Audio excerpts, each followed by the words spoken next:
আসসালামু আলাইকুম সুপ্রিয় দর্শকবৃন্দ, আমরা এই মুহূর্তে আছি নোয়াখালী ব্যায়ামগঞ্জ মিরালিপুর বাজারে আছি। আমরা এই মুহূর্তে আমি আছি একটা শিলিন দোকানের সামনে আছি। দেখেন আজকে শিলিন দোকানে কি ভিড় হইতেছে। আজকে ঈদের আগ মুহূর্তে কি অবস্থা, ব্যস্ত সময় কাটাতেছে আমাদের শিলিন ভাইরা। কি অবস্থা ভাই, কাস্টমার এরকম ভাই? অনেক অনেক ভাই। সকাল থেকে কজন কাটছেন?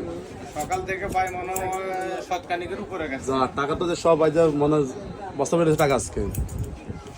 দেখছি সব সিরিয়াল আছে কিন্তু এখনো সব ওয়েটিং এ, প্রচুর ওয়েটিং। তুমি কটা বলতে আসছো?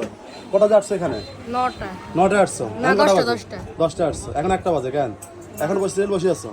ক নম্বর সিরিয়াল? সিরিয়াল ক নম্বর? মানে সবার পরে তোমার সিরিয়াল লাস্ট নম্বর? মুরবি পরে কেন? মুরবি তো গালে হাঁটি বসে দিচ্ছে, অনেকক্ষণ বসে দিচ্ছে মনে হয়। যাক, কাজ করে সমস্যা নাই। খাওয়া হয়েছে নি ভাই? রোজা হয়েছি। আর এটা কাজ চলে, সমস্যা নাই। আমরা আছি এই মুহূর্তে মিরালিপুর বাজারে আছি আমরা।